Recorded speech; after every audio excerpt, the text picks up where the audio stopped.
I'd like to take a minute to discuss female flowchart thinking.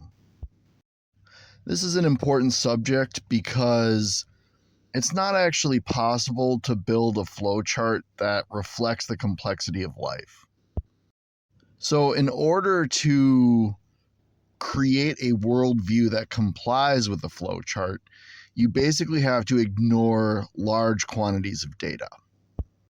So when a woman engages in this, what she's basically saying is there's 100 data points that reflect the actions she has taken so far. And she is going to take a sample, let's say 10 data points out of 100 total. At that point, you can take the data set that was selected and begin to build something that I think we currently call her brand. And I call it her brand because it's sort of like when a company has major problems, and rather than addressing the problems, they simply rebrand the company to avoid the negative PR.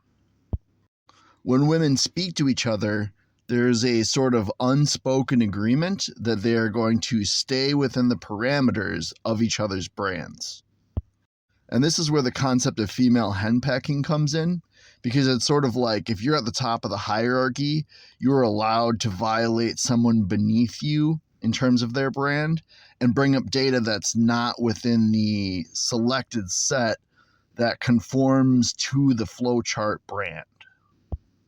So in essence, what I'm saying is it is a code base of data that is not allowed to be tested.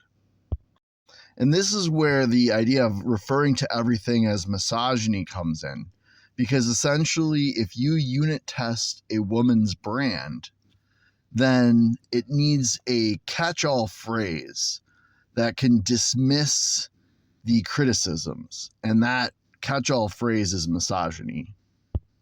Now, as a group, women can then control the conversation. If it's in real life, you get socially excommunicated. And if it's on an online platform, they can just get you banned. And so it's really important for women, or quote unquote allies of women, to be in control of those technical platforms. So when we refer to a man as being feminized, what he's often doing is engaging in that flowchart thinking. And the only way you can really do that is to live in the now. Because if you're still living a masculine mindset of saying there's going to be accountability, then anticipating future results cannot be confined to the pre-selected data set of the past. And so what happens is men have the choice between whether they want to acknowledge the future or live in a state of social continuity. So a masculine man will say, even though I'm going to be essentially kicked out of the social order, that's preferable to a lack of accountability in predicting the future and knowing that those results are going to fall on him either way.